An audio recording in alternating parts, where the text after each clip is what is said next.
my first business went 0 to 8 million in about 3 years. It took us to build it. If they can manage through coaching and breaking through like the inflection point that happens at 30, where they're not the primary person doing everything and they can't keep their eyes on everything, they can go right to 100K. And at 100K a month, now we're starting to think about a management team. We're starting to transition from the business owner being better than average at sales, better than average at building rapport with people, better at average at meeting people, to the system needing to be put in place where the business is better than average at bringing in leads, converting those leads into paying clients that are paying a premium and actually view that business as a provider of choice. Because you need to have a premium price if you're going to be paying an infrastructure below. That's the whole difference between I'm a freelancer and I actually have a company where people are getting paid a living wage, are happy to be there. We're developing a culture, developing a business.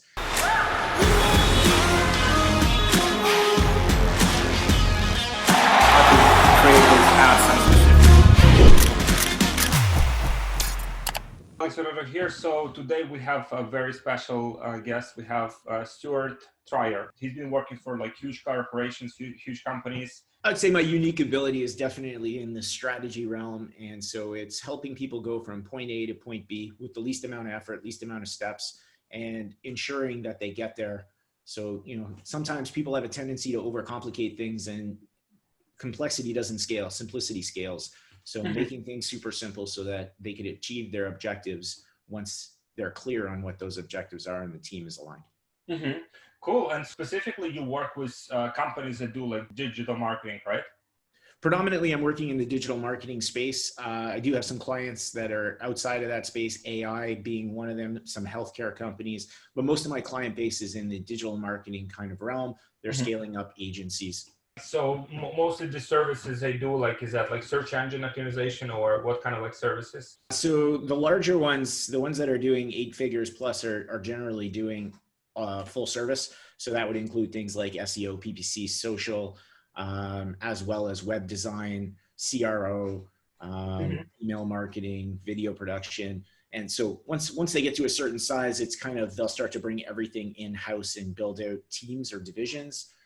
Whereas some of the people earlier in the journey, they're going to have their core competency, whether that's SEO or PPC or Facebook ads or web design, and they'll use white label to add on to that, because a lot of clients are going to need more than just one kind of modality or one traffic source to be tapped into. That's interesting. That's always like it's been interesting for me. Like the biggest agencies, they typically do like the full cycle, right? Like from creative production, then media buying, then like different platforms and stuff. So it's very interesting. And typically, like in terms of so you mentioned initially companies that do like digital marketing, they do like one kind of like, they have like one core competency, right?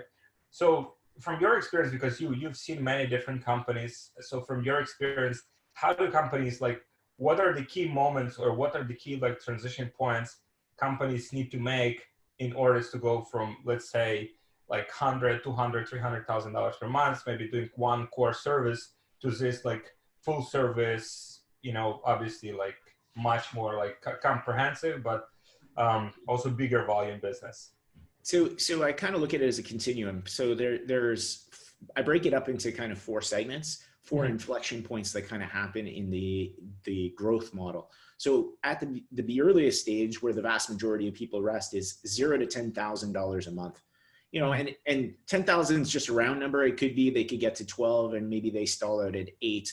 But essentially what happens is the technician, the person that understands whether that's SEO or they take a Facebook ads course and now they're a Facebook ads expert. Yeah. And so basically what ends up happening is they develop a technical skill, and then the ones that are good are able to go out and not only have the technical skill, they also have to be able to market and sell that technical skill. And so in the process of starting from 0, they have capacity. So they go out and they land a client, and then they deliver the work, and then they go out, they land another client. But inevitably what ends up happening somewhere around that $10,000 mark, they hit a ceiling. They don't have any more capacity, and they don't have any systems or processes in place to put somebody else in. They've learned that experience over 6 months, 12 months, 18 months of trial and error. And now they want to go out and hire an employee for a quarter of what they're making. and expect that person to be able to deliver the same results. And inevitably they get frustrated and they think there are no good employees out there. But the reality is they've underpriced their service. And so there's not enough margin to pay somebody a good wage that's actually going to have the skill set to be able to deliver. So that's why they stall out. And so there's a couple of predictable problems that happen at that 0 to 10. So when you want to break through that inflection point, it's fairly easy to do. If you have somebody that's willing to be coached through that process, they'll break through right away and they'll go to about 30K. And so what happens at 30K is now that 1 or 2 hires that happen between 10 and 30, those people are good, but now you need them to take on a leadership role. So now you're not just hiring the player, you're kind of hiring the coach and you're having to teach them that skill set. And that's where a lot of other people kind of stall out at that 30. If they can manage through coaching and breaking through and really what ends up happening is from 100 to $1 million a month, it's scale. It's replicating, hiring properly, onboarding not only clients, but onboarding employees, making sure they're brought into that culture, making sure you have systems in place where we're not dependent on them to figure out everything. There's, hey, this is how we do it here. And we're teaching that system to them. This is very exciting. Because I think a lot of people, they might be good, at some specific skill, but they don't have the capacity to, to take it to the next level where, it actually a business, not just, like pretty much like a full-time job or something like that. And so some of this is just mindset, right? There are a lot of people that say like, oh, we'll just charge a ton more, but it's a little more nuanced than that because the entrepreneur has to understand that they're not just charging more and not delivering more. They have to understand that what inevitably happens when you charge more is you could put a full-time employee that actually is bringing intelligence to the table and is going to make the process that much better. Plus, they're going to make sure they're doing it day in and day out. Entrepreneurs kind of work in waves, right? So they're capable of putting in a crazy amount of work in a short period of time, and then they kind of disappear and move on to the next shiny thing that they want to do. Whereas an employee is going to come in and turn on the lights in the morning and work throughout the day and make sure that something's happening on that account every day. And as that system's developed, it's like, they don't need to be superstars. The system's the superstar and the results inevitably follow. So from you observed a lot of the agencies, right? Like, is that the best place to be, kind of like working with big clients and kind of like doing the full cycle work for them? Is that like what makes the companies that actually like sellable? Or from my perspective, every business should be built from the entrepreneur's vision as a sellable business. Doesn't mean you're going to sell it, but there's a predictable pattern to what makes a business sellable and why somebody's going to want to acquire that business, right? There are strategic buyers who are going to look at the business and say, all right, we sell SEO, you sell PPC, we both sell into the dental market, we're going to be able to cross-pollinate. And so there's those type of strategic buyers who are going to be looking at your business from, hey, what can we bring to the table that's going to make 1 + 1 4, as opposed to 2 type thing. And then you're going to have people who are just going to look at it from a monetary standpoint. You generate $8,000 free cash flow a month. We're willing to pay X multiple on that cash flow, right? But they have to be confident that when you walk out the door, that cash flow is not plummeting to the ground. Right. And then I guess the other thing to think about is there's sophisticated buyers and there's unsophisticated buyers. And so my whole thing is you want to be able to sell to a sophisticated buyer because generally they're the ones that can write the check. Now, surprisingly enough, I was talking to the guys at Empire Flippers a couple of days ago, and I know there's a whole marketplace for online where people are paying 30 times a month multiple. And, there are people buying those businesses partially on the strategy side, partially on the multiple side. Again, it's how much of the brain power is walking out that door when the entrepreneur leaves. I don't know because I don't have enough experience in that aspect, but at the marketing agency side, you need to have a leadership team. You need to have a lead gen process that is not dependent on the owner. You need a sales process that's not dependent on the owner, and you need to have a delivery process that's not dependent on the owner. As soon as you can bring somebody in and say, here's how we generate leads. This is the team that does it. I'm not involved as the owner. Here's the sales process. This is our sales team. This is how they move people through and actually close deals and collect cash. And this is how we deliver. And here's what our customers think about us. And here's how long the customer stays with us. and this is our average profit margin per customer, so on and so forth.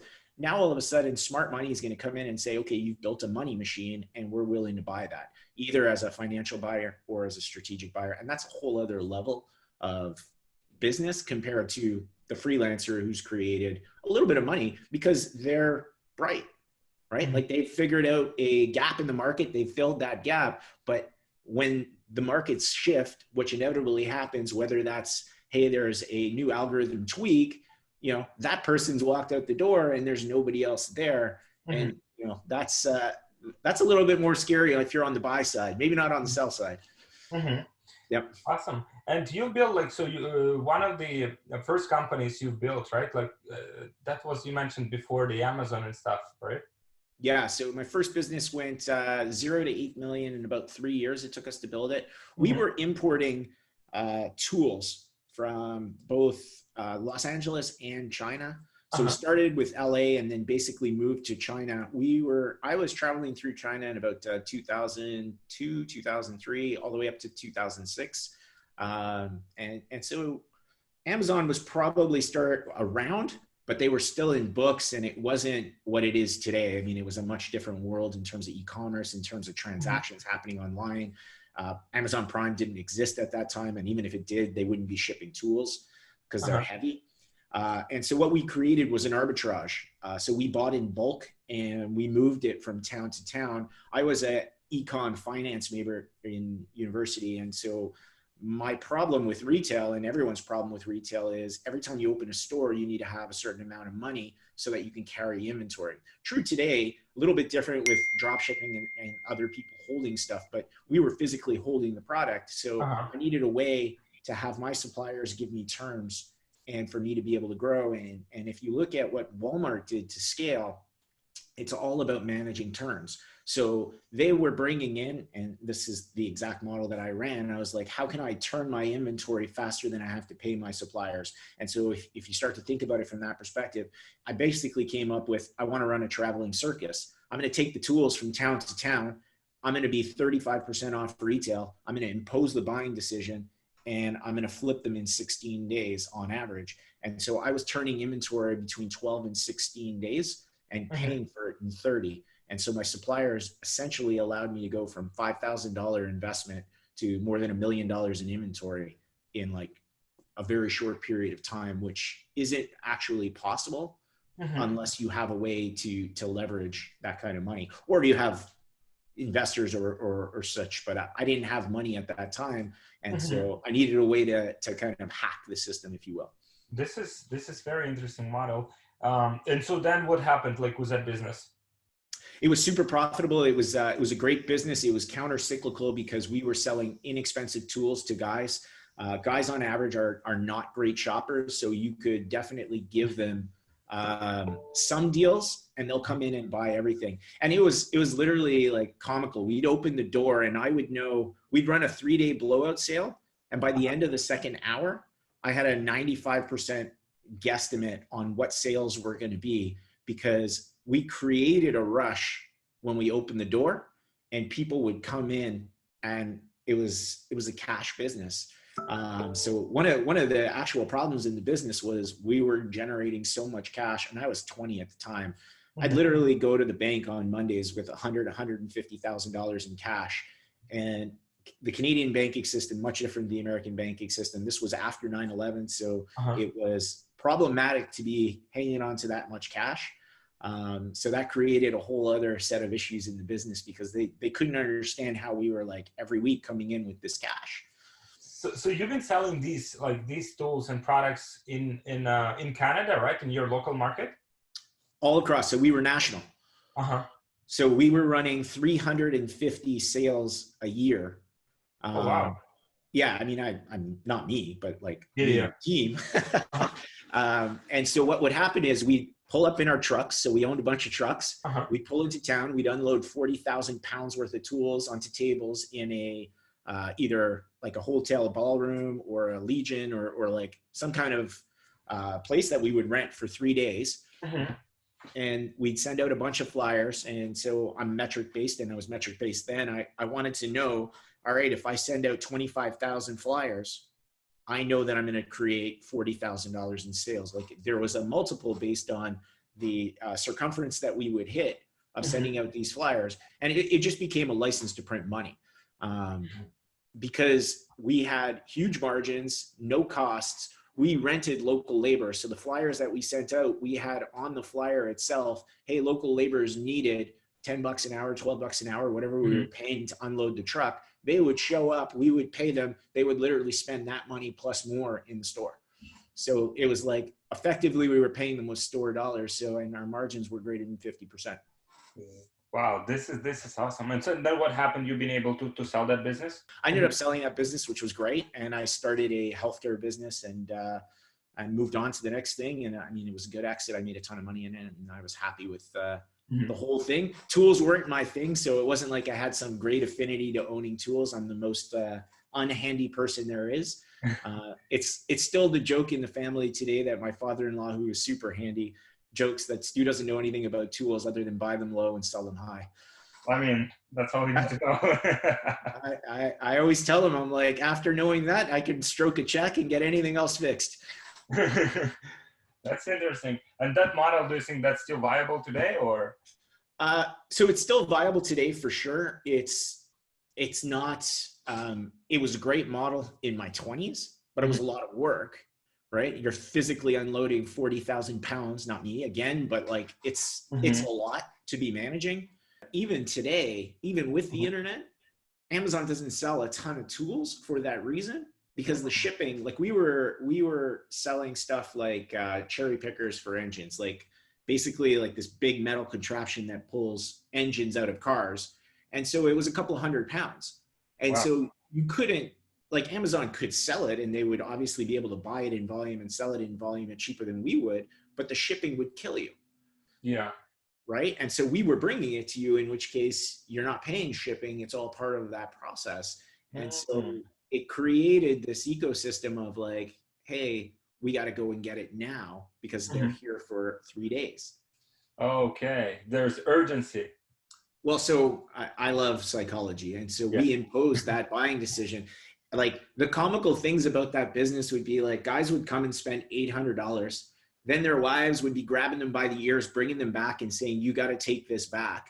And we'd be like, all right, like there's 200 people in line, but we'll give you your money back. You can bring it back. It's fine. And they literally buy it again when the wife left. And so you're just like, this is hilarious. So that was like B2B. Some of the items have been like B2B, like because those things for 8 engines, or people would use them in their own garages. No, it was for the what we call our avatar was the weekend warrior. So we had a couple of avatars that we were focused on. The weekend warrior kind of enjoyed having tools. We were selling something that would be comparable to, it was decent quality, but it wasn't super high quality. So it wouldn't be contractor level. It would be like the weekend warrior who's going to do a couple of projects and, you know, wants to spend 35 to 50% off retail for that particular product. And it was good enough for their needs. So we sold air tools. So we had a whole pneumatic section where we were selling air compressors and then all of the tools to go along with it. So if somebody was like mechanically inclined and wanted to do work on their car, they can get a whole setup from us, probably for 50% off retail. And then we did like hydraulics, so jacks and all kinds of stuff like that. And I mean, we were carrying 250 to 500 and different SKUs. It would change, but you know, we had our regulars and we were running ABC analysis. And so like, if it was a lower dollar item, it would have a much higher margin. And so all the stuff that typical retail would do, we were just doing it in a kind of traveling circus model. Wow. Geez. And then like, how did you learn all of that? Like, is that like was part of your education in university, or like you had to like self-learn a lot of that stuff? No, I would say most, as most things in life, you're going to self-learn on the job. I would say university is really good. I mean, university has a bad thing today, but I would say the thing that I learned at university that was most useful was learning to learn. Yeah. So understanding that, hey, I don't know anything about this topic, whether that's whatever history or sociology or whatever you were taking. And in 6 weeks or 8 weeks, I'm going to be pretty well versed in that topic. All I need to do is skim through the book and understand it. So I learned that. And really the thing that university provided that doesn't get talked about a lot for the people who say university is a waste of time. The first guy that invested in my business and lent me my first 100,000 to scale up was a husband of a prof. I got into the tool business because of a buddy's dad who was in that business. I started buying property because of another buddy's dad. So, I mean, if I look back and connect the dots using Steve Jobs' kind of look back theory, a lot of connections were made at university that really changed the trajectory of my life. And so that's the storyline that I think a lot of people don't talk about, is like all university is really doing is curating a bunch of well-to-do families, right? Yeah. If you go to a high-end school, you're going to be rubbing shoulders. I was on the scholarship floor. I was poor growing up. So, but everybody on that floor their parents were executive vice presidents at Chrysler, or they were, you know, had some rich business. It was like the big joke at university. Like people would come, one guy came to school with a brand new Jaguar and everyone was bugging him. That's an old man's car. He went home for the weekend, came back the next week with a brand new 911 Porsche. Now, but so as a poor kid growing up, I was like, holy shit, this is not my world. But the reality of it is they were good guys, and we developed friendships, and those friendships really changed the trajectory of my life. So I'm probably in the minority to say that there's some underlying value in going to university. It's extremely overpriced, but I do think it has some merits even still today. Probably like what you said is very interesting, like probably higher level universities, right? Like where it's actually, you know, people from wealthy families where you can develop these connections, because I think like not all universities are created equal, right? So, and again, I'll preface this. I live in Canada, where today going to university is at most probably $6,000 a year, $7,000 a year. Okay. It's not on, my brother lives in Michigan, and to go to U of M, University of Michigan, it's probably 30 or 40,000 US per year. So it's a significant difference in price for you to go and get that education. At a Canadian cost, it's totally worth doing. At a US cost, I think, you know, you really need to start to ask yourself, is it worth going to Harvard? Absolutely. Is it worth going to MIT? Is it worth going to Stanford? Is it worth going to Berkeley? Is it worth going to like some of the Ivy League schools? Absolutely. There's no question. Is it worth going to like, you know, Jim Bob's school of, you know, trucking in Florida? Maybe not. Very good point. I was reading about the like Tony Robbins like yesterday, and his kids, I don't know, like I mean, obviously his son is already like I don't know. Jarek, I think his name is. I don't know the name. Probably yeah. And so he's like, I don't know, 20 plus 30 now at this point. Yeah. He was studying in Switzerland, you know, and like some of his like classmates like have been like a prince of like Oman, you know, like Emirates, you know. It's a whole different, I mean, now you're talking about levels of wealth that are, I mean, Tony wasn't at that level of wealth when he sent his kids there. Yeah, exactly. He is at that level of wealth.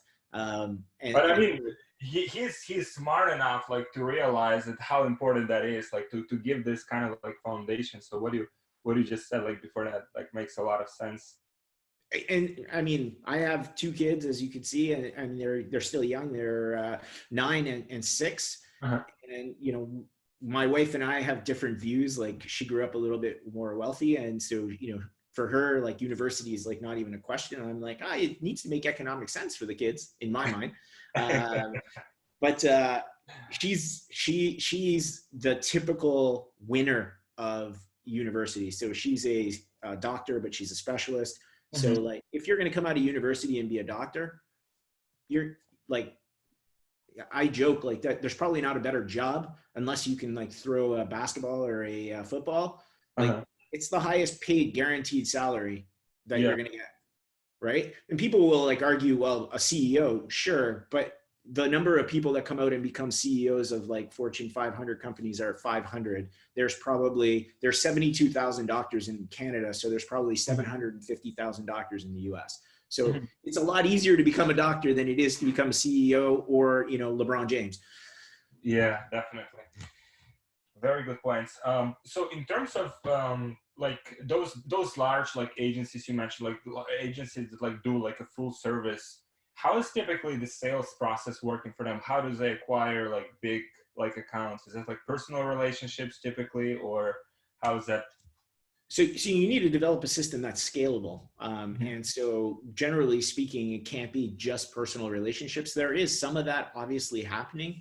Mhm. So I'll give you an example of one of my clients. They generate 470 to 500 leads a month Mhm. from qualified companies that are looking for digital marketing with a minimum budget of 2,500 a month, Mhm. right?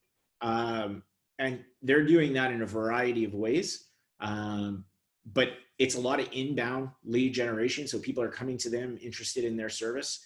And Mhm. so that's primary. And then so they have an internal sales team, an inbound sales team that Mhm. are really going through a process of saying, okay, you're interested, let's jump on a Zoom call. Let's understand what you're trying to do, right? And so the way I would describe this is you want to understand where the client wants to get to. And so the whole framework of that conversation is future pacing. So, dear Mr. Client, all right, if we were going to look forward 12 months Mhm. and we were looking back for you to be happy, what does the world need to look like in 12 months, right? Where Mhm. is revenue? How many leads? What's the sales, right? Depending on the nature of the business. And so what they're describing to you is this future state that they want to have. Mhm. And by getting that future state that they want to have, you're getting them to look into the future and now they feel it, Mhm. right? And as soon as you've gone through everything they want, you have a very clear vision of what it is they are hoping to achieve in this, perfect world. And then you want to ask them why it's important to them, Mhm. right? Because depending on if you're talking to a director of marketing or you're talking to a business owner, they're going to have different whys, but you need to understand that why. Mhm. And that why may be, hey, this is important to me because my next promotion is tied to this, or you need to like have the Mhm. psychological insight to understand what is driving this decision for that particular decision maker. Whereas for Mhm. the business owner, it may be, hey, I just got divorced and I need to make more money because I'm going to have Yeah. alimony payments, or my kid's going to school in 3 years and I haven't saved for school. But Mhm. once you have that why, it's huge. You get it, and you can almost just sit there and smirk because you know that you've just closed this deal. You still have to go through the rest of the sales process, but it's like, okay, Mhm. now I know why you want this. Then you go back and you're like, okay, well, where are you today? And so they're Mhm. going to give you all the same information with what's in between the gap. And I call that the gap tax. That is the difference between where you are today and where you want to be. As long as that problem is big enough that Mhm. 10 to 15% of that problem size fits into a budget that you want to deliver marketing services for, Mhm. now you're talking to an ideal client and you want to close them, right? And so this is the whole mindset that you really want to have developed in your agency. And this is kind of, one of the many things that I help clients with is really Mhm. understanding how to frame this, because so much of it is understanding you can't sell everybody your service, Mhm. right? And it's perfectly fine if you can't afford my service. That's not my problem. Ferrari doesn't go around saying like, oh, I wish like Joe, the teller at Walmart could buy a Ferrari. They don't care. They're like, yeah, Mhm. like that's part of the appeal that people can't afford it. Mhm. And so that sales process needs to be choreographed so that the leads coming in convert at a high rate. And Mhm. then obviously you need to be able to deliver the goods on the opposite side.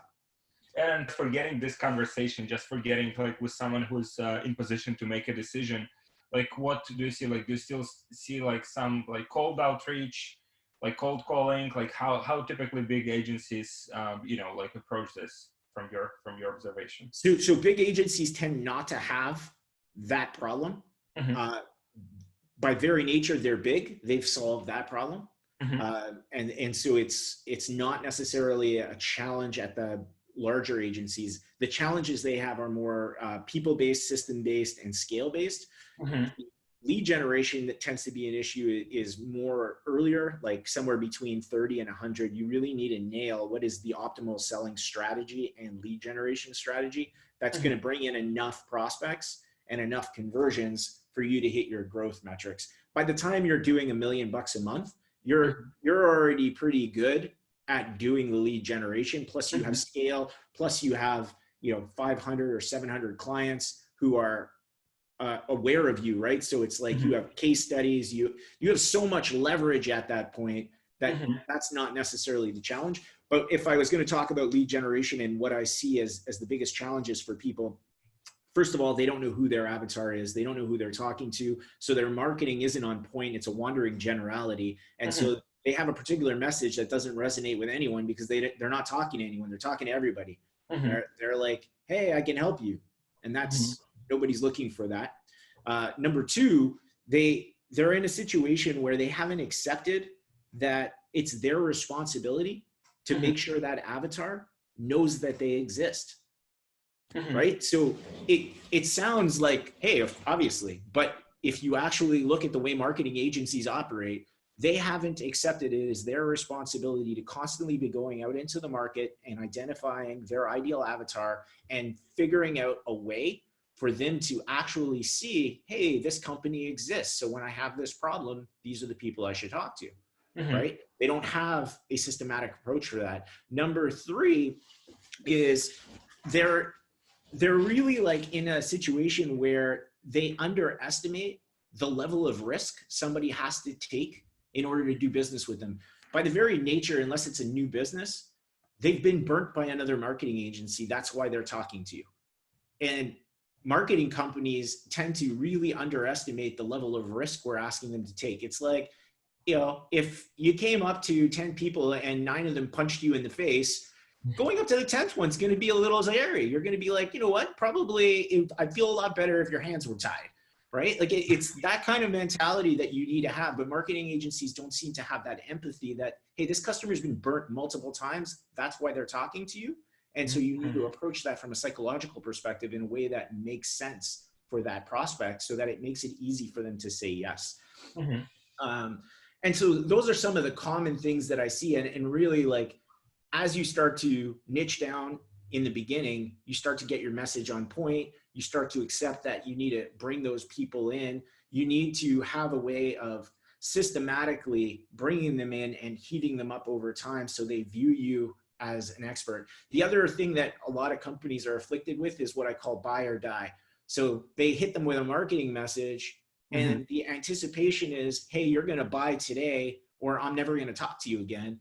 And it doesn't really make sense, right? Like, so commodity buyers buy that way, right? Like, so if I need, you know, I don't know, like a commodity, then sure, you have the commodity, I need it, I'm going to buy it today. But if you want a premium for your product, you need to seduce me. You need to tell me why your brand is worth the premium. You need to convince me you're a provider of choice. You're the person who's going to do this. You're going to like eliminate all the risk. I'm certainly going to get the outcome that you want. Then I'm willing to pay a premium. That doesn't happen on a buy or die mentality of, hey, I sent you one email and I expect you to buy. So those are the 4 problems that I would say are super evident in the beginning, where marketers really have to accept their responsibility. And then obviously there's a systematic way that we go about implementing that into a marketing agency so that it can happen at scale. Very good. And typically, like those like agencies that you see are like scaling the fastest. Like they have like contracts in place, right? Like with every client, they typically would operate like on a like how many, like 6-12 months contracts typically? So it varies. So some of the companies I work with sign 12-month contracts. Some of them sign 6-month contracts. Some of them go month to month. And their thought process is that they're confident in what they're going to do. Other companies have a unique approach. So what they do is they'll front load the first 2 months or 6 weeks, 8 weeks. And so there's, again, you're leveraging psychology. If I put down a big chunk of money in the first 4 to 6 weeks, and it drops, I actually think like I'm paying less going forward, number one, and I have that sunk cost. And from an economic standpoint, that sunk cost shouldn't enter into your decision-making process, but from a practicality, humans are human, and they use that sunk cost and say, we can't leave because we've invested in this upfront work. And so there's some psychological plays that end up happening. Okay, interesting. And typically with agencies, let's say like an 8-figure agency that would do like, let's say like $10 million in revenue, what are the multipliers? Typically multipliers calculated on profit or like revenue, or how they're typically? So some of this is going to depend on net profit. And the reason I say that is the bigger that number is, Mhm. the more likely you're dealing with professional money. And so professional money is not interested in buying a business, let's say at $1 million in net profit. But when you Mhm. start getting into $6, $7, $8 million of net profit, now Mhm. you're looking at a much higher multiple for that business. So at $1 million, you might get 3.5. At 8 million, you might get 6, 7, or 8 times from a non-strategic buyer. When you Mhm. start to get into a strategic buying situation, like when we sold our healthcare business, and it wasn't mine, I was an executive after selling my company to them. Mhm. Uh, we got 15 times, The uh, profit? 15 times profit, which was over 9 figures on Wow. the exit. And so How fast? Like how many years from I old sold my company? business to them. I was there for, it probably took 4 years for the whole process to play out because we took it from a public company. We took it private with a private equity partner. And then from the private equity partner, we had to uh, put certain things in place to make us a strategic acquisition for this particular company, which we did. And then once we had done that, there was a courting process. And generally, when you're talking about checks that size, the transaction doesn't materialize in 6 weeks. It's a much longer, in-depth Mhm. process. Wow, this is interesting. And that business, that business was an agency, or that business was like different type No, of? that was a healthcare business. It was totally different. Mhm. So agencies overall, like, does it have like good multiplier, or? It does, but there are not that many big agencies, Mm. So right? majority of agencies, they're like small and they're not worth much. Yeah, like if you look at Scorpion as an example, Mhm. I don't know their numbers offhand, but I would say they're doing more than $250 million a year, and they're probably doing more than 30, 40 million to the bottom line. If a Wow. private equity company was going to buy them, it wouldn't surprise me if it was a 400 to 600 million. Nah, I mean not 400 to $500 million acquisition. Jeez. A Scorpion, you said, yes? Yeah, Is it like big agency? it's huge. Where is it? Is there from States? Here in the States, they have multiple locations, but and again, like they may not have the best name in the industry. I'm not suggesting that they have a great name or a bad name, but Uh-huh. um, they have a very aggressive sales model. Uh-huh. They're really good on the sales side. Um, I can't speak to I don't work with them, so I can't speak to their delivery. I don't actually know, and Yeah. haven't had the opportunity to talk to somebody who's worked with them as a client. Mm-hmm. But they are certainly somebody in the industry who is large. And then there's companies like Reach Local, who again, kind Mm-hmm. of stepped into the place when trying to step into what Yellow Pages was, right? So Mm-hmm. hey, you're not going to get Yellow Pages on it in the books anymore, so now let's bring it online. And at one point they were 300 million. I don't know where they're at today. Reach Local. Yeah. Jeez. I mean, these are big agencies. Yeah, and then I mean, if you want to start thinking about who the big agencies are, like in let's say 10 to 50, maybe even 100 million, Uh-huh. the quickest hat to that is to check out like the Inc. 5000. Uh-huh. Yeah, yeah. For whatever reason, they self-report, and when they self-report that, then you get a glimpse as to where their revenue is, Mhm. number of employees, and so on and so forth. So you wouldn't like if you, for example, if you like when you're running your company, like is that best practice not to kind of like make it public what kind of like numbers you're doing, or because you mentioned for some reason they're announcing their numbers. Well, so it comes back to what are you trying to achieve? Mm-hmm. Right? So you're signaling, and so that signal has an effect. And so Mm-hmm. that signal can have an effect on your prospects to say like, wow, these guys are growing. They must be doing a good job. Yeah. Right? And that signal has a beacon for all your competitors. Hey, these guys are doing a good job. Let's go reverse engineer what they're doing. Right? You just have to understand like every action has consequences, positive and negative, and you Uh-huh. just think it through. I'm not saying it's a good or a bad thing. I'm just saying like it wasn't something that was when I was running my tool business, I Uh-huh. could have easily been on those lists, but I was like, why would I do that? I'd just be inviting competition in. Now, I had figured out a niche where I didn't have competition or Mm-hmm. very little of it. So it would have been ridiculous for me to be like, hey, I figured out how to print money. Right. I mean, this call is so good. This interview is so good, man. So many insights. So many insights. Thank you very much. That's good. How do people like get hold of you? How do people like get to you have some information products, some that people can leverage and learn from? I do. I have a number of digital courses that I've built, as we talked about offline. They're still available. Like I said, most of the digital courses I sell with my time, meaning that, you know, for $1,500, as an example, you'll get the digital course and you'll get a certain amount of time with me, because I want to make sure that I can bridge the gap between the course, which is teaching you the fundamentals that you need, and the application in your business. And it's hard to put everything into a course that I've learned in my career. Everybody brings their own unique abilities. And so what I've found is, if I want to increase the likelihood of success for the person buying it, it helps if I can understand what the problems they're having, because very likely I've seen that problem and can help them navigate through and get the result they want. So you can find me online, Marketing Cheat Guides. We'll link to your channel. So guys, check out Stuart's channel below this video. Also your products. We'll find the links to them as well. We'll link them below this video. Perfect. Awesome. Well, thanks a lot for the call. Yeah, awesome. Very, very awesome conversation. Like many insights. Thank you so much, Stuart. Yeah, let's stay in touch.